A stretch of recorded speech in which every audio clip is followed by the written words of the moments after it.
Hi, I'm Sam, your resident fantasy reader, And I'm Morgan, your romance reader, and we welcome you to Just One More Page, where it's never just one more page. Hello. Hello. Listen, Sam, before we get into this episode, I need to tell you what happened to me today because I Okay. need to stand in a corner. Okay. I need to put myself a timeout. Okay. Firstly, there's these firefighters that come into my job. Yeah. And they're very, very nice. Like, they're super nice. They're always really nice. And they always like to tip money. And this one guy he always makes sure to give me money, like tip me money. And he was telling me like, oh yeah, I feel really bad. I didn't realize I could tip you guys.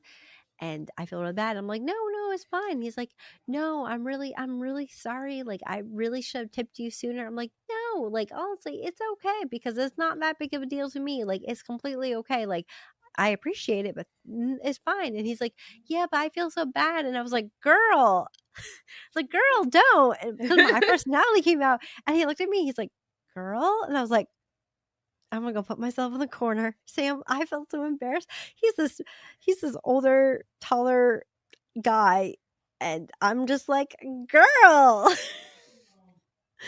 I need to put myself in timeout. So if you're a firefighter and someone called you girl, please know that I wasn't exactly calling you girl. It's just a term to be like, hey, stop. Like, Yeah, you're no, good. you good. Like, It's all Gucci. you're good. You know? But yeah, I was just like, girl, to a flippin' firefighter. So that's my embarrassing story of the day. Do you have any embarrassing stories that you would like to share with the classroom, Sam? Not today. Or should I tell you about how I met my I totally met my husband today because this cute guy came in and he was so cute, and I think it's so funny because everyone in my where I work kind of knew I thought I was cute, and they were just like, and I was like, please do not embarrass me. But yeah, no, yeah, so embarrassing moments. Just so I thought I would share my little story before we get into the big story. I mean, the only embarrassing moment I have, which was, I mean, I don't know. It's not embarrassing to like the general public, but it's embarrassing in like the nursing world. So I had class yesterday. We were learning how to set up what's known as a CRT machine. You don't need to know what that is. All you need to know is that you have to like prime it with this like giant bag of fluid. And we had one bag of fluid to prime this machine with, and a very, very large, very pointy, sharp spike. Ow. And they're like, just be super careful. It's really easy to pierce the bag. And I was like, okay. And they're like, here, you're going to do it. And I was like, okay, I'm going to try and not be the one that does this. And I got it all the way through except for the last like little bit. And I actually pierced the whole fucking bag. No, did it pop? It's just water everywhere. And I was like, oh my God, it's just fluid all over the floor. We luckily had backup fluids, like older bags they used for like other classes that weren't like completely used up. So we managed to like, we grabbed another one. That one had a hole in it too. So I'm not the only one who's done it. And so it's fine. But like for the rest of the class, everyone's like, don't give Sam the bag or she'll pierce the thing and she'll have fluid all over the floor. I'm like, shut the fuck up. It's fine. It's fine. Yeah. Sam pierced the bag. It's okay. Yeah. I've done it 1,000 times. Of course, the one time they give me the sharpest, longest spike in the entire world is when I spike through the fucking bag. And I'm just like shaking, and I'm like, oh my God.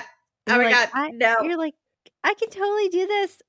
Listen, I can totally do this. You just missed when I could actually do it. Right? So, yeah. I'm like, go talk to the hundreds of patients I'm taking care of and all the 250 bags that I've spiked with the really sharp spike and how many times I've pierced the bag with that, which has only been one time in the last year. And so I'm like, I promise I could do this. I promise I'm a skilled nurse. I'm a good noodle. Don't pick on me. It's like, don't judge me, please. Don't judge me. Talking about being judged, let's talk about this topic of the day. So listen. Yes. We've all seen those videos. You know what videos I'm talking about, okay? Where book lovers dress up in huge ball gowns with glittering crowns and sometimes even wings and elf ears. So when a new romantasy themed festival called A Million Lives was announced, of course, readers were excited to go to the event, which was held May 2nd to May 3rd in Baltimore, Maryland. And it promised everything: Arthur panels, cosplay contests, and of course, the highlight of the weekend, a lavender romance ball where attendees could dress up in their magical outfits and dance the night away in a fairy tale setting. Except that's not what happened. Some are even calling this the second Fyre Festival. And if you are not familiar with the Fyre Festival, then you should know that it was a infamous disaster, and a million lives seem to have followed it in its footsteps. Was a million lives always going to be a nightmare? Was there red flags? Let's sit down and talk about it, okay? Because this is a festival that should have been magical but ended horribly. And also, I think we both want to mention that there's a lot of information to this story, and there's a lot of videos on TikTok, there's a lot of people's point of view of what happened. So just know that we're trying to go through kind of like what we know, but you can definitely do your own research, and also probably new things will definitely come up after posting this episode. So Sam, would you Yes. have gone to this episode, or oh my god, would you have gone to this festival? I mean, yeah, if we knew about it, because honestly, I didn't even know. And there's a bunch of people who have also said the same thing too, where like they didn't know about the festival until after, when everyone was telling everybody how terrible it was. It kind of felt like the way Fire Festival was too. It was like no one knew about it until after the fact, and then it was like this thing was terrible. Like what the heck was going on? And case in point, I think I read somewhere too that there was an author panel and there was 9 authors on the panel and only 8 people showed up for the panel. That's So crazy. it wasn't a very well advertised Yes. thing. So Yes. would I have gone? Yes, because the original price point for like the lowest ticket was like $50, and then for like the I guess big package was $250. And like if you've seen book festival like ticketing, that's not terrible. Like that's kind of, I think I've seen upwards of like $400 depending on what you're getting for your like swag bag and stuff. Yeah. So I don't feel like the pricing was like they weren't outpricing So, people. can you tell our listeners what the pricing was for each of those tickets you could purchase? Yeah, so like the basic one is called the Page Turner, and that was $50. The middle was called the Cloud Walker. It was $150, and then the third was called Dream Maker, and that was $250. And if you did the Dream Maker, you got a ticket to go to the Lavender Ball, which was supposed to be the like big fantasy romantasy dress up ball that was Like going to cotton happen. candy. Yeah, It's supposed to be like pastel, like like a very like ACOTAR kind of thing. yeah. Yeah. So keep in mind, people are like, okay, like, why not go? And then listen, I do want to mention that this book event was being put together by this like company called Archer Management, which was created by Grace Willows in 2023. She wanted to start a company in order to throw bookish events, and the festival was promoted as a way for writers to kind of get their books out there, especially for indie writers. And listen, before even like tickets, like while tickets were being sold, this Grace reached out to different writers and said that 500 to 600 tickets were already sold to this event, and that they should reserve their table to promote their book. So many indie writers booked their table at $150 for a spot. Now, there's a TikTok user named Percy J, and she did a whole like 4-part series about her point of view of this festival. And she said that she paid for her spot months and months in advance. Actually, in February of 2024 is when she put her deposit down for this event. So way in advance did she put her money down to have a table. Now, she also decided to sponsor the event too, because as a vendor, you could also give money, I guess, to sponsor the event. And there was a couple different tiers you could choose from. There was the book lover, which was free. You can donate items for VIP bags such as prints, bookmarks, business cards, etc. And this is like a way for indie writers to get their stuff into swag bags for the VIP members. Keep in mind, the swag bags. Okay. We'll go back to that. And then there was the bookworm for $100. You could have your logo on the website, a writer takeover day on Facebook group, a writer focus day with several posts about you and your book on social media, and a small window or floor decal. Now there's book Wyron, which was $250, which basically is the same thing as the bookworm, but the only difference is that you will get your logo on the tote bag, which is the swag bag.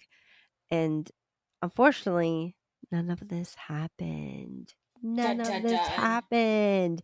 So Percy J, who I watched her whole series, she talked about, she gave money to her and there wasn't really a lot of communication, which is first off a really big red flag. And I also saw a Right. lot of people mention that the main source of communication was through discourse, not through emails. And some people were saying, well, that's a red flag. I don't really know if that's necessarily a red flag, but I do know it's more professional if you go through your emails rather than going Yeah, through because Discord. Discord's so easy to delete stuff, and like emails are forever. And I Exactly. also want to go on record too, saying that like the event like place in Baltimore was just as appalled by this event as like everybody else was, and Yes. the person who was creating this event was making up excuses like from day one, because apparently there was like zero signage for Yep. anything, and she was like, we're not allowed to, and the convention center's like, we literally give you easels so Yeah. you can put up signage. Like only the event coordinators can put up signage. Like you can't just randomly put them up. But Yeah. they're like, we will give you what you need to do what you got to do, because it's a convention center. They do this all the time. Like, of course, they give you some stuff to help you like do your event. It's not like they just are like, here's an open hallway. Good luck. Like, But even like, so my thing is like the excuses, yes, were from day one completely. Like the signage, yes. But even like for the writers, so there's writers, the future writers were given hotel rooms for free at the Hilton. And they were supposed to fly out, like, let's just say Friday. And so that Wednesday, they were told, hey, Hilton has not been giving back to me about having these rooms reserved. So we're going to get you to the Days Inn, which is not, I'm not going to say anything bad about the Days Inn, but it's not the Hilton hotel. It's a different quality. And so these like writers had to switch hotels, and not only that, there was no elevator there. So a lot of them had to drag their books up flights of stairs. And this person said, the coordinator was like, oh, like they haven't got back to me. I promise you, most hotels will get back to you. yeah, especially if you're like planning on like an event or like a whole bunch of people showing up, because there was room blocks. She had blocked Yes. hotel rooms for this. And if nobody knows how a room block works, usually you sign a contract with a hotel, at least like the room blocks I've been a part of. You sign a contract with the hotel, you say, I'm going to block out 20 rooms. So it's 20 guaranteed rooms for your party. And you give your party a name. And they say, if they book under your party's name, then you get this special price. But you Mm. have to guarantee that 75% of the rooms will be taken. So of the 20 rooms, 15 have to be taken, or you will be responsible for X number of dollars. So if she didn't have enough people in the room blocks, depending on how many rooms she blocked, then the hotel was probably going to be coming after her for money. So instead of having the hotel come after her for money, she was probably like, we're going to drop the block and we are going to send you to a cheaper hotel. So that way I'm not out thousands and thousands of Yeah, dollars.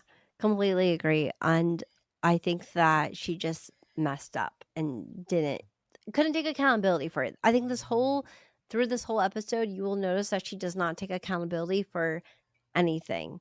So that the day of the event happens, the first day, which is just for VIP only. Keep in mind, people who only pay $250, okay, which is crazy. That's a lot of books you could buy with that money. And they firstly have such a headache to set up, because not only is there no signage, like you said, Sam, no signage to say where the event's being held, but the whole layout that they were told where they're going to be at was completely wrong. And on top of that, there was a an email sent out days before this event that said, let's set the rumors clear. There are going to be tablecloths at the event, which I'm like, what? Who? Okay, what rumors? Who's sending that rumor around? Okay. And because of this, a lot of people waited for tablecloths to come when there was no tablecloths. And it was just, the whole set was horrible. She said there was no decorations, there was no nothing. And then when the doors opened, the VIP came in, and it was less than 30 people. Oh, also, the map of the booths was not Yes. set up to fire code. Yes. So the Yes. security guard had to have everything rearranged like the morning of. Yes. And then of course the no tablecloths. And like most of these events, like the authors get badges or something. Like everyone kind of Yeah. has like something to identify themselves with. And she was like, yeah, they got shattered in the mail and there was like no way to identify who was who at this festival. Yeah. Like at all. Well, that's another red flag, is that they're not able to tell who's actually there for the event and who's actually a worker and who is a writer. And then not only that, but the swag bags were apparently stolen. Question mark. Stolen? Question mark? Question mark? Question mark? Even though people sent in things, and also people asked ahead of time, like, "Hey, how many items should I bring?" And there was no response back to them about how much stuff they should bring to put in the swag bag. Because I Mhm. think that's a really good idea. Like, if you want to put in like your bookmark into the swag bag, that's great. But there was no swag bag. Okay, it was stolen apparently. Not only that, the content creation room that was marketed as a place to make content creation, such as TikToks or Instagram posts, was a bare room with nothing in it and no windows. So it's like, how can you even make good quality TikToks when there's no natural like no Yeah, because light? ain't nobody dragging their like ring light with them to this thing, so Yeah, like you would think, because when I think about a content creation room, I think, Sam, of like different backgrounds with ring lights and tripods where you can put your phone into it. yeah, I like props and stuff. Yeah, but it was just a bare, empty room. And talking about bare rooms, the panels, Sam, the panels, okay? Um, the panels had no chairs. They were sitting in circles, like a little, they were literally crisscross It's like summer camp, applesauce. you guys. We're just gonna sit in one big circle and sing kumbaya. But can you imagine paying $250, not even $250, $50 to have to sit on the floor? No, like that's not okay. Like I get the like festivals, you're gonna be on your feet a lot, you're gonna be standing in line a lot and stuff because there's like tons and tons of people. It's gonna happen. But if you're going to a panel and you're gonna be in there for like an hour and a half, give me someplace to sit, like an actual chair, please. I'm not sitting on the floor. I am 30 plus years old. My back is not gonna be able to handle it, neither or my legs. Like, no thank you. Exactly. No thank you. Exactly. And like also like the panels itself, like you said before, there wasn't like a lot of people going. There was a BIPOP panel that was on the VIP day, and a lot of people pointed out like, hey, why are you having the like, um like people like diversity panel on a VIP day when there's going to be less people there? And then come to find out, the person who was moderating and asking questions to the writers was a white man who also was her husband. Oh And Jesus. apparently, allegedly, he was asking very inappropriate questions. I kind of want to Allegedly. see a video of that. I want to see it too. So if you have a video, please send it to us somehow. I would love to see that. Um, Another huge red flag I had for this whole event is the fact that when it was time for lunch, right? There was lunchtime. You would think there would be a PA system. Hey, it's time for lunch. Or you would think, be like, hey, lunchtime's at this time. Because keep in mind, nothing was going as planned. Everything was late all the Right. time. And if you go onto their website too, because I don't know if you, because I went on to the Million Life Book Festival website, because it still has the dates for it. It was like May 2nd and May 3rd or whatever. And there's still a piece where it's like schedule to be determined. There was no schedule posted on the website itself. Yeah. There's not. I mean, but even if you go on that website, Sam, it's so hard to read anything It on is. it. It's not very well put together, but I was just scrolling through because I was like, I had found some information like that was posted like a day or two ago, and so I was trying to like follow up on that information, and so I ended up getting on that website, and it was like, there's no schedule. How is there no schedule? It's already passed. How do you not have a schedule posted? Yeah. What are you doing? Nope. Well, I've seen people post schedules, but I think it's like maybe they were there when the event happened. But regardless, you should have a schedule available for people to actually like see what's going on and what's happening. Because instead, what you had was someone screaming out when panels were happening or screaming when lunch is available or when it's lunchtime and for you to get out. Now, yes, writers, people, vendors deserve to go have a break and have lunch. And to do so, you would think that the hall would be locked. No, it wasn't. So a lot of people felt very uncomfortable leaving their things unattended. So a lot of Mm-hmm. people just did not eat or did not go get food. I've been to cons before where yeah, there's no break. Like you can close your panel. I mean, you can close your table and take your stuff with you, but usually there's no like specific like, hey, it's lunchtime, everyone get out. It's usually like, hey, usually you're with a friend or you can close down your table and go grab food. I don't even think there was food there. I, I have not seen anyone talk about food there, so I'm not even sure if there was any food available for them, um, which is I crazy. mean, of the things that went wrong, I don't think anybody like accounted for like any of like the food or anything like that, except for the fact that like there was nothing at that lavender festival. Oh yeah. So you know what? Let's talk about the lavender ball that was promoted as a pastel princess ball, except it was an empty room with a cash bar. Oh, I So, know. And oh this is actually like not the lavender ball, but this is actually how I found out about this dang festival was I was scrolling on TikTok and I found a creator. I can't remember which creator I found because like after that I got went down a rabbit hole. And she was like, this is supposed to be a fantasy ball. And it just looked like an empty room with like it looked like a lunchroom basically, with just tables set up. And like people walking around in fancy dresses, but there was nothing. It was empty.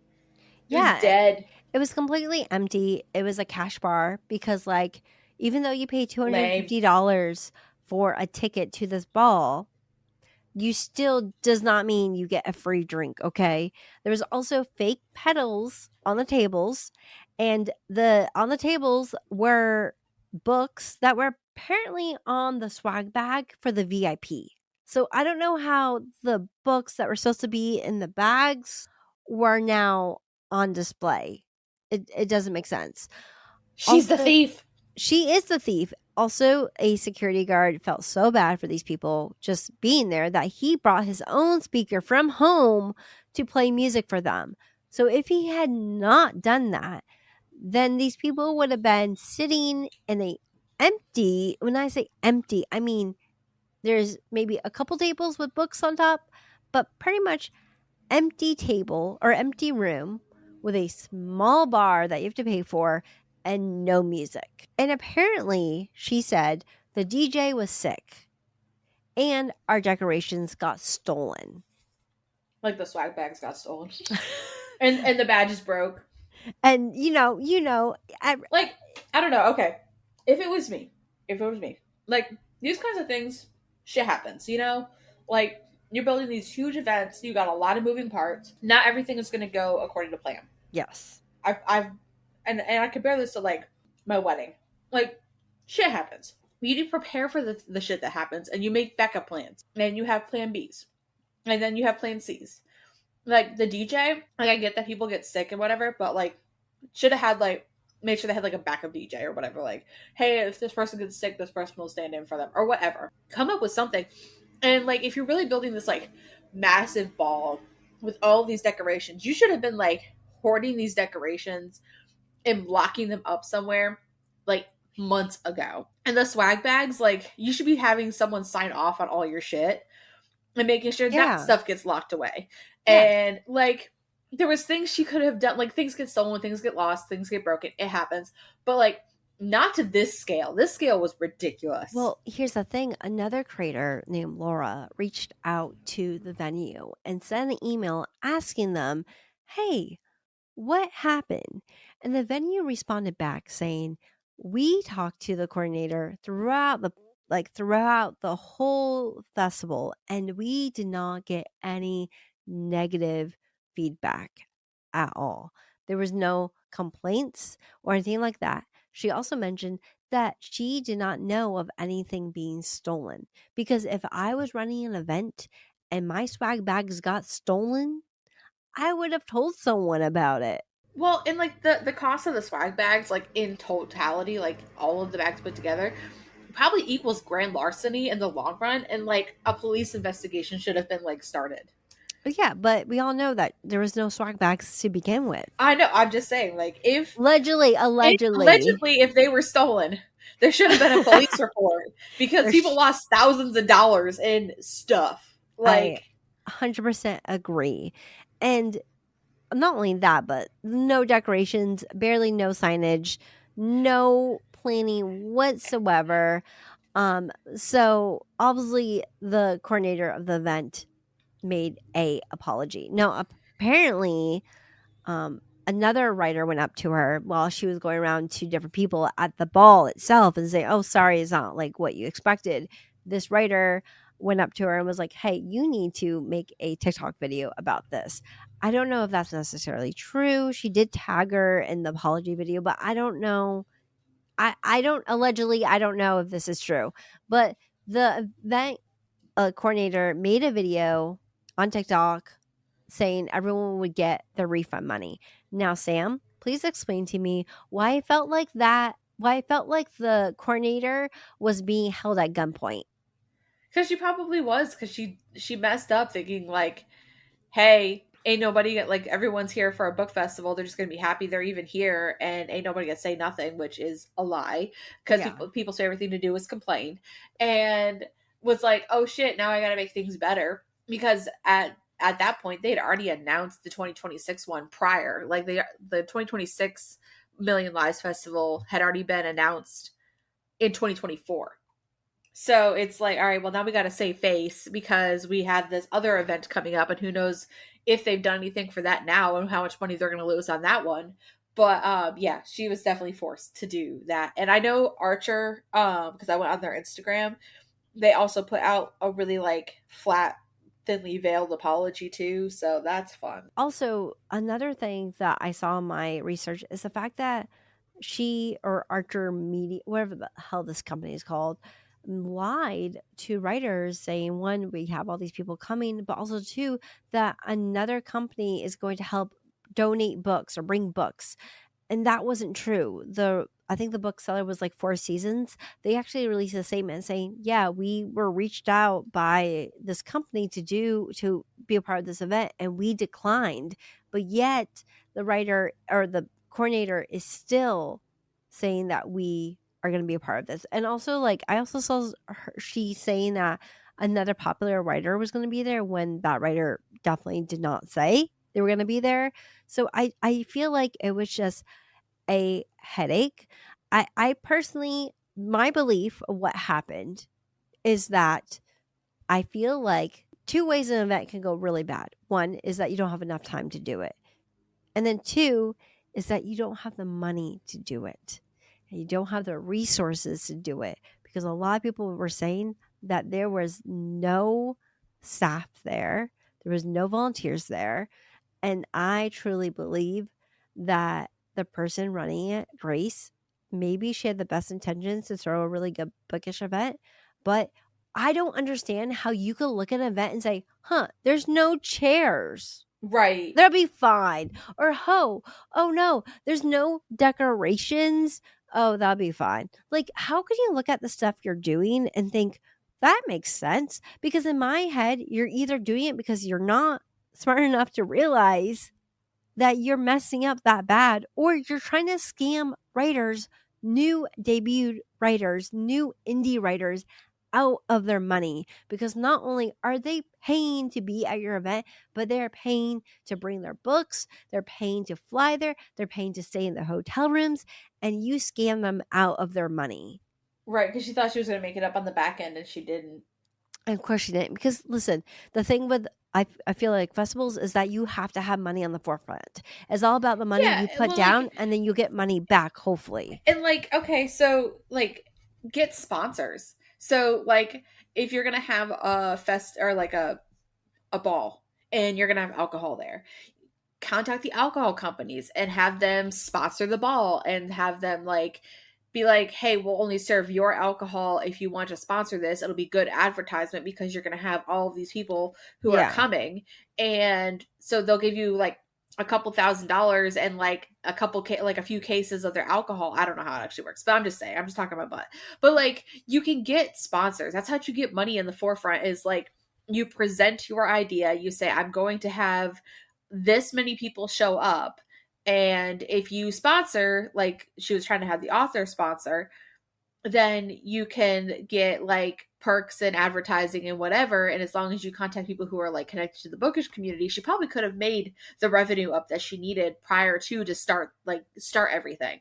And then had like different vendors and people make money and like maybe pull a percentage from that. I don't know, like, there was ways to do it and she didn't do it. Yeah, I agree. I just feel like this whole festival was a horror story. It was. And once again, the real victims, yes, I guess in some ways were the attendees, but mostly the writers. The writers who spent their own money going to this event to sell, hoping to sell their books and hoping to form real connections with other readers or other writers. Instead, they lost money and they were left figuring out what to do with all their unsold copies they had.